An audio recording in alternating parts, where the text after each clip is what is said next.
काम खत्म हो गया। अब काम किसका है? उस अग्नि का जो तुम्हारे पेट में जठर अग्नि रहती है, वो भोजन को पचाती रहती है, उससे वो ब्लड बना देती है, उसने रक्त बना दिया, वो रक्त तुम्हारे शरीर में चलता रहा और तुम्हारे को अंत समय तक काम आता रहा। जठर अग्नि का काम है अंदर तुम्हारे भोजन को पचाना और रक्त बनाना, ये जठर अग्नि का काम। ये जठर,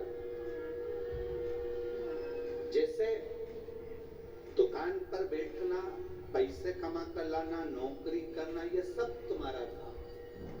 लेकर पैसे को आना ये तुम्हारा काम है, भोजन बनाना ये तुम्हारा काम है, खाना तुम्हारा काम है, पर पेट के अंदर भोजन को पचाना ये तुम्हारे जठर अग्नि का काम है। उसी तरह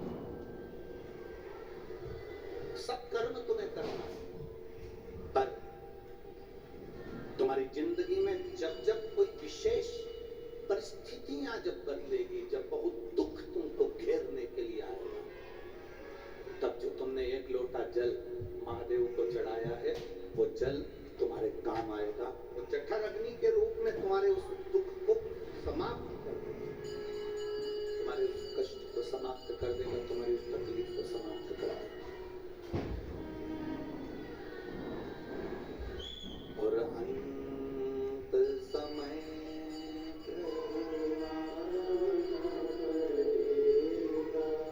वचन दिया तो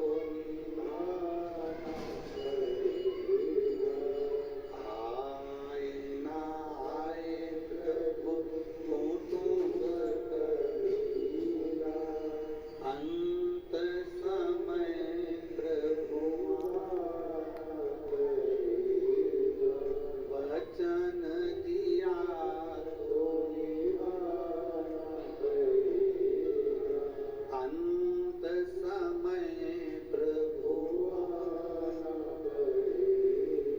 अंत समय में फिर वो तुम्हारे पाप को, तुम्हारे कष्ट को, तुम्हारे दुख को समाप्त करना उसका काम। तुम तुम्हारा कर्म करो, तुम तुम्हारी मेहनत करो, तुम तुम्हारा परिश्रम करो।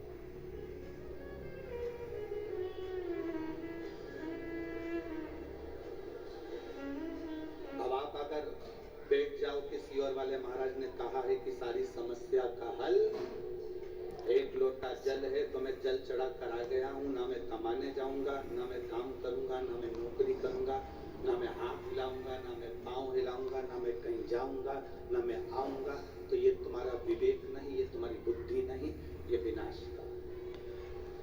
जल कब काम आएगा?